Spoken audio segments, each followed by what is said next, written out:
What does it mean for a civilization to be lost to time? What are the limits of human knowledge? Welcome to the Time Hub, adventurer. Today we'll be traveling deep into the past.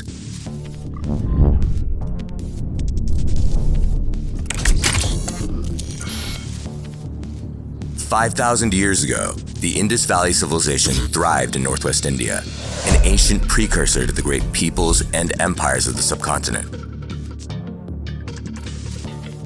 This was a truly advanced civilization, with planned cities, flush toilets, merchant guilds, and international trade. And yet so much of their world remains shrouded in mystery. Here's the problem. We still haven't decoded their language. These symbols mean nothing to us. Right now, it's all guesswork. Even more strangely, there's no mention of the Indus civilization in later records, no acknowledgement of their existence. It's like they all just suddenly disappeared. So who really were the people of the Indus? What did they invent? What did they believe? And dang it, what happened to them?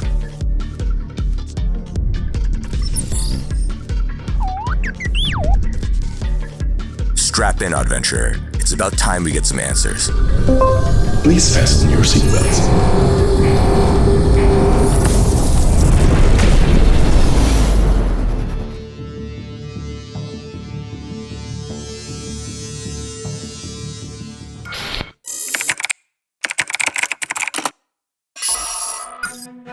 In 1924, a team of Indian and British archaeologists shocked the world when they unearthed the greatest find of the 20th century. Two ancient cities buried beneath Punjab and Sindh, the remnants of a lost 5,000-year-old civilization. The Indus Valley Civilization, or IVC for short. The discovery sparked a wave of global interest and scholarship. People desperately wanted to know more about this Indian contemporary of ancient Egypt and Mesopotamia. But the story of its discovery actually began a century earlier. Meet James Lewis. In 1826, he deserted the British East India Company and was on the run from colonial authorities. To evade capture, he created a fake name and identity as American Charles Mason and journeyed through northwest India. Eventually, Lewis made a deal with the British East India Company for clemency. As part of the clemency deal, he would excavate local sites and hand over any historical artifacts he could find to the company.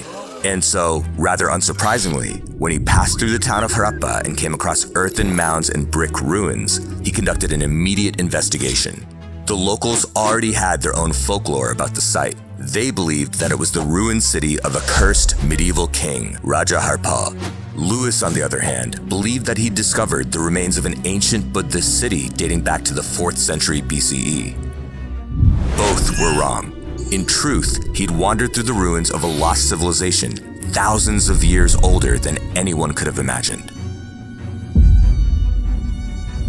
For nearly a century, visitors, including trained archaeologists, could never quite solve the historical puzzle. According to the esteemed D.R. Bhandarkar, for example, the Indus bricks were too sophisticated to be more than 250 years old.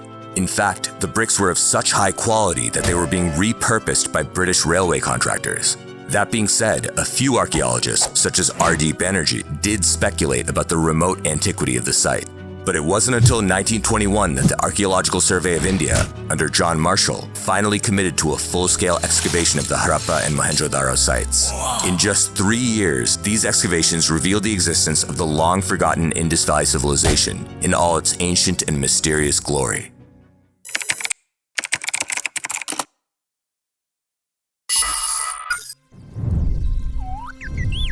To better understand the IVC, we have to understand its origins. After all, it didn't just suddenly pop into existence. So, where did the people of the Indus come from? The answer lies in the predecessor Mehergar culture.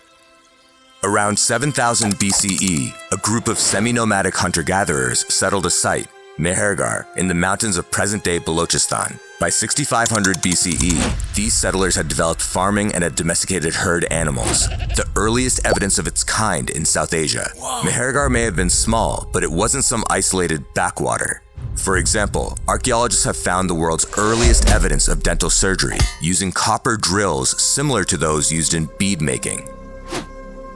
And the discovery of turquoise beads, lapis lazuli, and carved seashells suggests long-distance trade with Central Asia and the southern coast. As the centuries passed, Mehergar technology developed further. We find glazed beads, ceramics, terracotta figurines, seals, pit kilns, and copper smelting crucibles. Curiously, these artifacts resemble those of distant Mesopotamia. That being said, technology wasn't the only thing flooding in from West Asia. People did too. By 4500 BCE, waves of Zagrosian hunter-gatherers began migrating into the Mehergar region. In time, these migrants would mix with the locals and assimilate. So, while there is a significant genetic shift in this period, there's a remarkable cultural continuity. But history teaches us that change is inevitable. For the people of Mehergar, climate pressure made their land increasingly inhospitable. As the monsoon shifted south and Balochistan dried up, they began to search for better land to settle. And oh my, they found it. Starting in 3300 BCE, settlers from Mehergar migrated from the dry uplands of Balochistan into the fertile lowlands of the Indus River. What this upstart group of settlers couldn't have foreseen is that the Indus River Valley would change their fortunes forever. Because, like other first civilizations, Egypt, Mesopotamia, and China, they'd settled on a floodplain, and floodplains create the conditions necessary for great civilizations to emerge. Here's how it works. Floodplains involve the seasonal flooding of a river, like the Indus. These floods replenish nutrients in the soil, making for highly fertile, naturally irrigated land. Productivity skyrockets. Food becomes more abundant. These food surpluses lead to population growth, which leads to specialization and large-scale trade, which leads to centralized authority and urbanization, and thus a civilization is born. In this case, the Indus Valley Civilization. As expected, the early period of the IVC saw the rise of small proto-cities, such as Harappa, Nasharo, Kotdiji, and Dolavira, which would eventually become major urban centers. And at Dolavira, archaeologists have discovered early water management systems, reservoirs and distribution channels, and motif-carved seals, pointing to the emergence of an advanced administration. Finally, by the mature period, the contours of the IVC had fully taken shape, marked by increasingly complex urban planning, architecture, social organization, and long-distance trade. It is this mature period, the flourishing golden age of the Indus Valley Civilization, that we'll be focusing on next.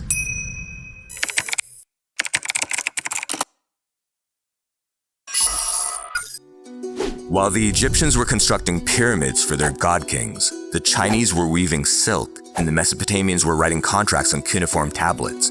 The people of the Indus were focused on an entirely different set of priorities: city planning, sanitation, smart governance, and maritime trade. In many ways, the IVC was ahead of its time. Let's break down what makes it so special. Urban design and planning. While other ancient civilizations did have grand cityscapes, the IVC is striking in that its cities implemented a modern, grid-like design. These were planned cities, with wide streets crisscrossing each other at right angles. Detailed city and town planning was the norm. In the IVC, all settlements, great or small, were given a surprising amount of attention. The largest cities used a layout with two distinct zones, a raised citadel complex and a lower city. Dolavira is a notable exception, with three distinct zones: a citadel complex, middle city, and lower city. Meanwhile, smaller cities like Lothal had just one distinct zone, which contained both the citadel complex and the main city. Buildings were constructed with sun-dried, kiln-fired bricks, and stone was used for the foundations. These bricks followed a consistent sizing ratio of 4 to 2 to 1. Let me say that again. Every single brick used in construction throughout the entire Indus Valley region adhered to this 4 to 2 to 1 ratio. This consistency was maintained across thousands of square miles and over 5 million people.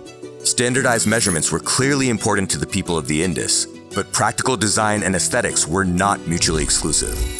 Houses in the IVC were built around airy, light-soaked courtyards, which served as gathering spaces and offered ventilation, necessary for dealing with the heat. Doors and windows were made of wood, often painted or carved for decorative purposes, and outfitted with grills so that light could still enter when shut. Carved alabaster and marble latticework was not uncommon either, and archaeologists believe that these materials would have been set into the walls for show. But what truly set the IVC apart from their contemporaries are their advanced sanitation and water management systems. Sanitation was regularized. Every house, no matter its size, was connected to a network of covered sewers and drainage systems, and private bathtubs and toilets were linked to these systems. Fun fact, the IVC invented the world's first flush toilet, a clay toilet pot with a hole at the bottom where waste was cleared out into the city drainage system with flowing water. This means even the average Indus household, not just elites, enjoyed a level of hygiene that would not be common in Europe for thousands of years. And public sanitation facilities existed too. Consider Mohenjo-Daro's Great Bath, which is among the first large-scale waterproof structures in world history. The tank was lined with bitumen-coated bricks and had stairs leading down to the pool. It was likely used for communal bathing and rituals.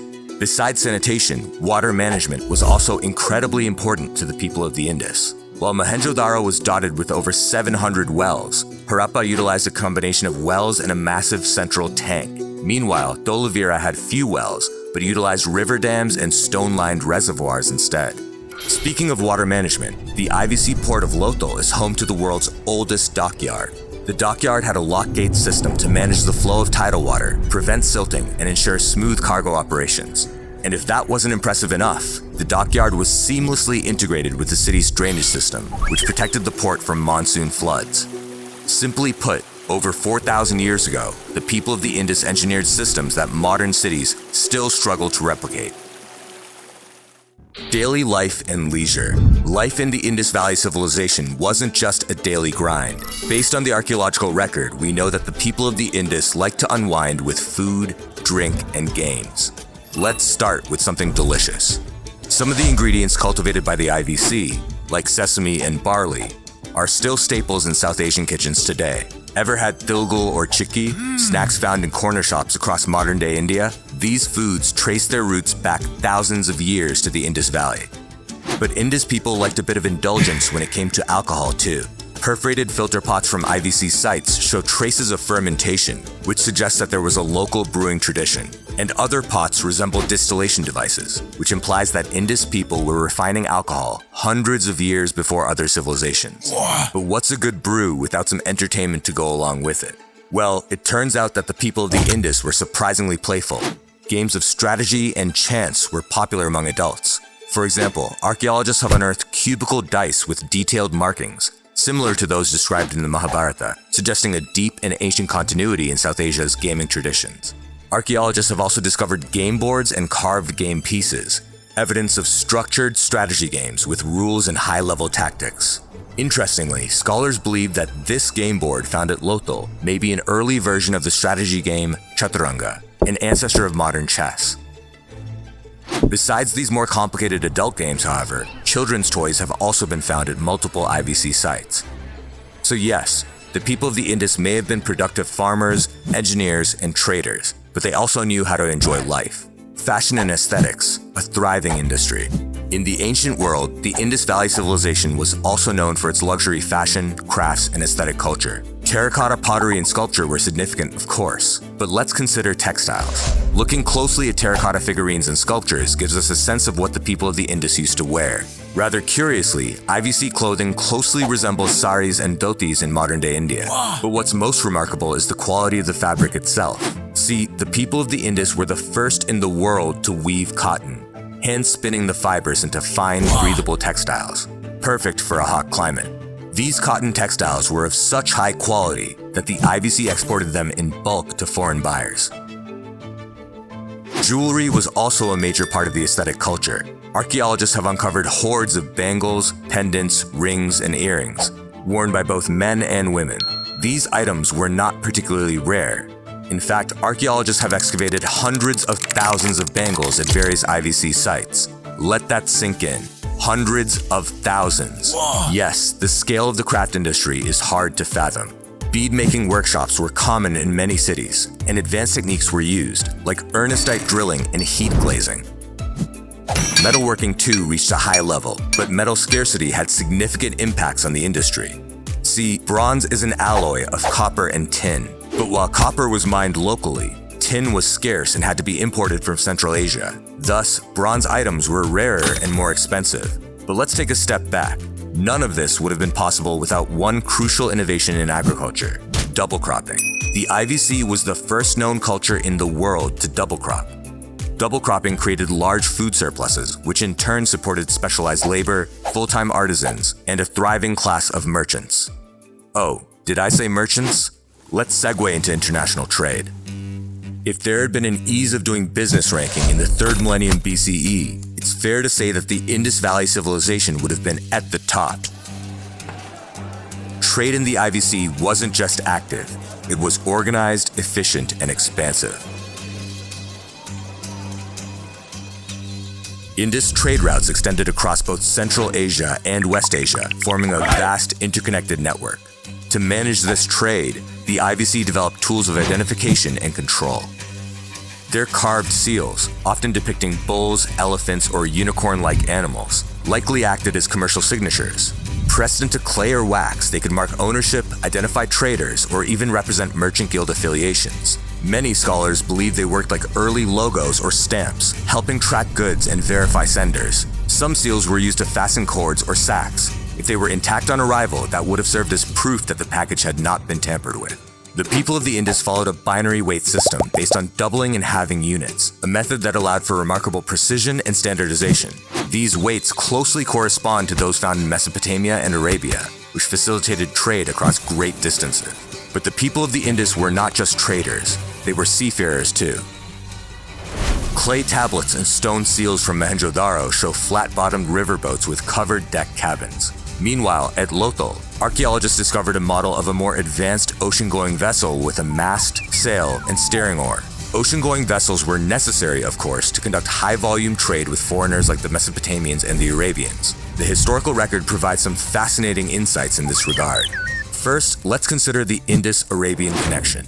The IVC extended their Gulf trade networks deep into Southeast Arabia, forging particularly strong connections with the An-Nar culture. In fact, Indus artifacts have not only been found at coastal sites, but also at inland sites like Salut and Bisya. We know that Indus merchants and craftsmen lived for extended periods of time in Arabia, and not just seasonally, due to the presence of Indus-style cookware and children's toys, which suggests the relocation of entire families. Further, Indus seals and beads found in these areas were made using local materials, which implies that they were actually crafted by these IVC expats. Curiously, the homes of Indus people in Arabia are found near the homes of local elites, indicating that they wielded significant influence. Now, let's consider the Indus-Mesopotamia connection. In Mesopotamian writings, the people of the Indus are referred to by a particular name, the Meluhins. The trade appears to have been so extensive that Meluhins lived and worked in Mesopotamian lands in various capacities. Cuneiform tablets describe a Meluhin settlement called Guaba, located near the city of Ur. This village was known for its Meluhin-style granaries, gardens, and temples. Perhaps even more mind-blowing is the existence of a seal from around 2000 BCE that refers to a Mesopotamian judge named Shu-Ilishu, who also worked as a translator of the Meluhin language.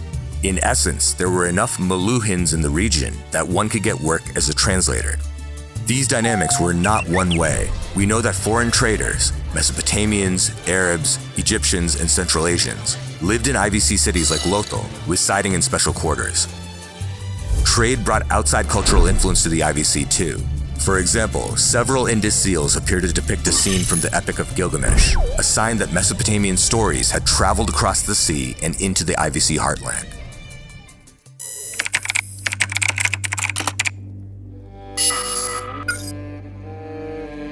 Though we have learned a considerable amount about the IVC, there is still much that remains shrouded in mystery.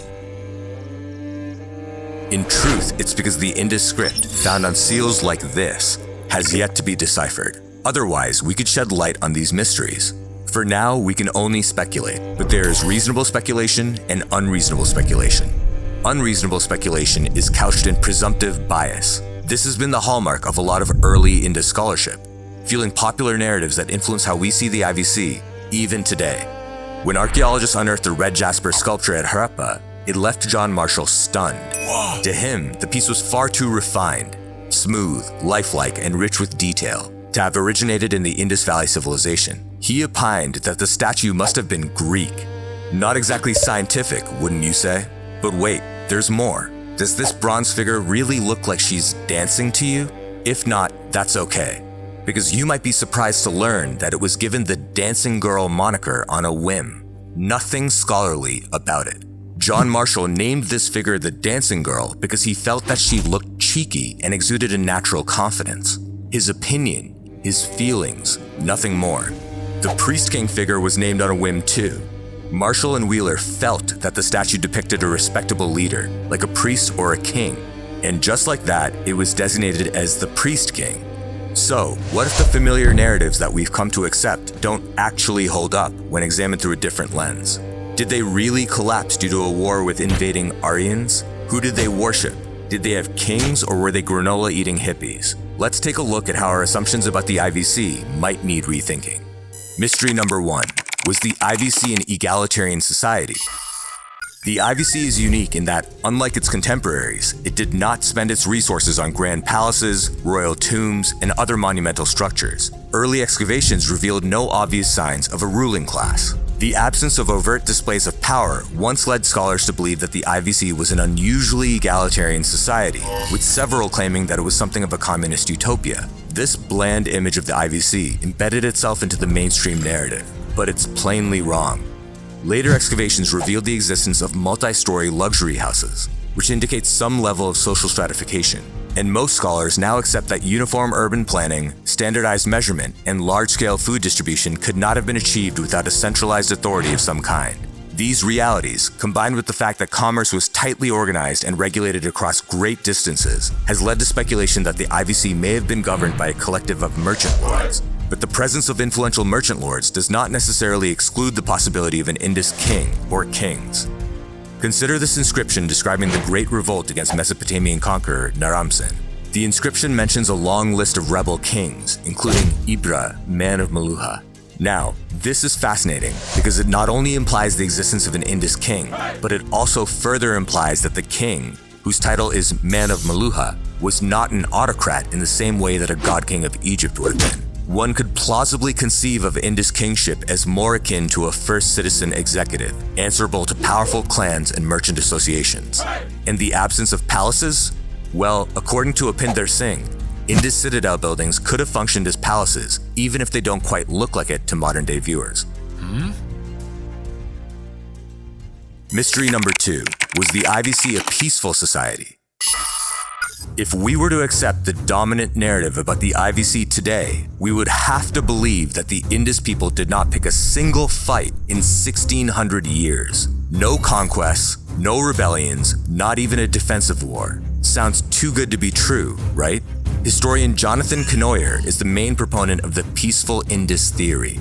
He says that no weapons of war have been found at IVC sites. They had no reason to fight because they had an excess of resources. When there was any conflict, it was resolved through trade and diplomacy. City walls were built to protect against floods and wild animals, not for defense. Even still, the IVC was too isolated to be invaded anyways. Knoyer is wrong both logically and in light of the available evidence. Let's break it down. Weapons of war. Knoyer claims that no weapons of war have been found, but the earliest excavations of Harappa and Mohenjo-daro revealed hordes of weapons: maces, daggers, bows, arrows, axes, spears, which John Marshall himself referred to as weapons of offense. Weapons even find their way into Indus art. At Kalibangan, a cylinder seal depicts Indus warriors spearing each other to death. No reason to fight. Knoyer and his ilk believed that the Indus was so resource-rich that there was no motivation to fight. But even if we were to accept this at face value, any wealthy region, especially a peaceful one, will attract invaders. Knoyer's counter is that the Indus was too isolated to be invaded. Wrong. Long-distance warfare was not uncommon. One inscription even describes the Mesopotamians conquering an Indus city, and they invaded distant Magan and Parasum too. In fact, at Parasum, Indus warriors once fought in a battle against the Mesopotamians. Notice how there's a direct invasion line running all the way through Elam and Parasum into IVC territory. The westernmost ports of the IVC would have been valuable and accessible prey for Mesopotamian conquerors. Besides, studies of IVC skeletons show that they suffered cranial injuries at significantly higher rates than later periods. This data points to regular, large-scale violence. Defensive walls. Large-scale violence should lead to the construction of defensive structures, like city walls. Surprise, surprise, Indus cities did have extensive multi-layered fortifications. In fact, some of these citadels were so heavily fortified that their walls measure 18 meters in thickness. Knoyer and other scholars argue that these walls were only meant to ward off wild animals and to protect against floods, but anti-flooding structures are engineered differently, and 18-meter thick walls are not necessary to protect against wild animals. Plus, it would be foolish for us to discount the defensive watchtowers recently discovered at Mohenjo-daro, wouldn't you say? Look, in Elam and Parasum, walls were used for defense. So why would city walls suddenly not have a defensive purpose in the IVC? Consider Surkotara, where citadel defenses were upgraded after a disastrous fire. This suggests that the fire was caused by an organized attack, and that walls were meant for defense. Mystery number 3. Who did they worship? Of all the mysteries left behind by the Indus Valley Civilization, their religious life remains one of the most elusive. Without any deciphered texts, we can only rely on clues hidden in seals, figurines, and structures. So what have archaeologists found? Well, they've unearthed a number of interesting clues. Ritual fire altars, swastikas, fertility goddesses, carved seals etched with symbols of nature, and public baths used for religious purification. Interestingly, the lack of grand temples and the lack of an obvious priestly class has been interpreted by some scholars as evidence of animism. But one artifact stands out in particular, the Pashupati seal. The Pashupati seal shows a multi-headed horned figure seated in a yogic cross-legged pose and surrounded by animals. Some scholars, like Asko Parpola, have suggested that it is a form of Shiva. Others have urged caution, as it's not clear that the figure is meant to be divine. Interestingly, this isn't the only Pashupati seal. Many such seals exist, pointing to the importance of this multi-headed horned figure, whether divine or not. Caution is worthwhile. After all, projecting later traditions onto ancient cultures can be misleading and ahistorical. That being said, shared religious elements are undeniably interesting and difficult to ignore. Purification by water, the ritual use of fire, the sacred swastika symbol, and a deep reverence for nature, all would feature prominently in later Vedic Hindu traditions. Whether these elements were transformed and later integrated into Vedic tradition remains an open question. So, what do you think? Mystery number 4. Why did the IVC suddenly disappear from history? After the initial discovery of Harappa and Mohenjo-daro, historians struggle to understand how the IVC collapsed and why it was forgotten by those who followed. How could such an advanced culture simply disappear from collective memory? They believed that the civilization must have been completely destroyed. It was the only explanation for this historical erasure. Meet the Aryan invasion theory, brought to you by Max Mueller and Mortimer Wheeler. The Aryan invasion theory posits that a race of Indo-European warriors, the Aryans, swept into the subcontinent, brutally conquered the native peoples, and built a new society on the ruins of the old. It was a theory that fits suspiciously well into colonial fantasies of racial superiority. The British, after all, were desperate to paint themselves as new Aryans, continuing an ancient tradition of foreign, civilizing conquerors. For decades, this Aryan invasion theory dominated both textbooks and popular histories. There's just one problem. It's wrong. Consider this. There are no indications of a catastrophic war. There's no evidence of a genetic shift. In fact, there's no evidence of an Aryan race at all, let alone any significant steppe migration into India during this era. Even the Rig Veda, the oldest Sanskrit text, refers to Arya as learned nobles, not as a particular race of people. And on top of it all, there's no sharp break in the material culture. So if it wasn't an Aryan invasion, or even a peaceful migration that destroyed the Indus Valley Civilization, what did? Ironically, just as the abundance of the floodplains gave rise to the Indus Valley Civilization, it was also responsible for its downfall. Starting in 3300 BCE, the Indus and Saraswati rivers powered the IVC, its agriculture, its cities, its trade. But around 1900 BCE, everything changed. The monsoon shifted, rivers changed course and dried up, crop yields fell, food shortages hit, and the cities of the IVC were thrown into chaos. But environmental stress alone does not explain everything. As major trade partners like Mesopotamia went through internal turmoil too, Economic networks that once connected the Indus to the world began to crumble. The disruption of trade had a severe impact on the Indus cities. Street grids became irregular. Buildings shrank in size and quality. Streets flooded with sewage and piled up with garbage, not unlike modern Bangalore. Public administration broke down. Racked by food shortages and a collapsing economy, the remaining urban residents were forced into dire circumstances. Archaeologists have discovered skeletons littering the cities of the late IVC with signs of violent trauma. But these were not the result of some foreign invasion. These remains hint at local conflicts and internal strife, fights between starving citizens, raids from neighboring hill tribes, and more. Urban Indus society fractured under the pressure. As cities became uninhabitable, the people of the Indus ruralized and dispersed. Some migrated east into the Gangetic Plain, others migrated south into the Deccan Plateau.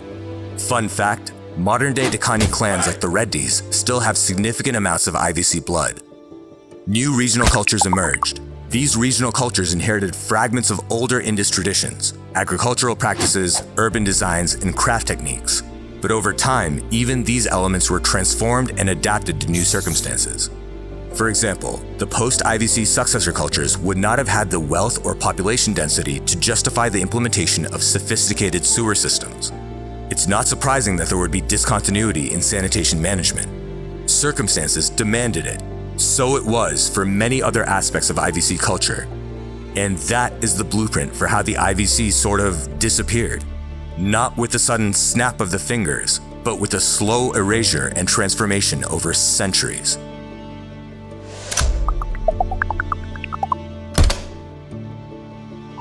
By 1500 BCE, it's fair to say that the Indus Valley Civilization had well and truly collapsed. Its legacy long forgotten, even by its descendants. Okay, Team Huddle. Is it really so surprising that the IVC just vanished from collective memory? Perhaps not. There were no glorious last battles to remember, no catastrophes to immortalize.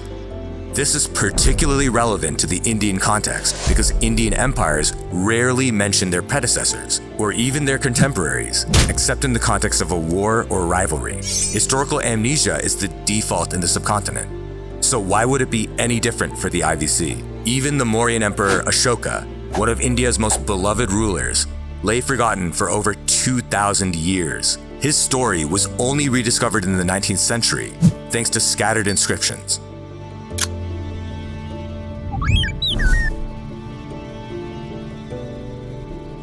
As time goes on, new discoveries are collapsing our tired old narratives about the Indus Valley Civilization. The long-standing belief that the IVC simply disappeared from history is increasingly questionable. The IVC may have been forgotten, sure, and its script may have become undecipherable. But if we look closely, we can see that elements of its culture remain, albeit transformed. And now you know.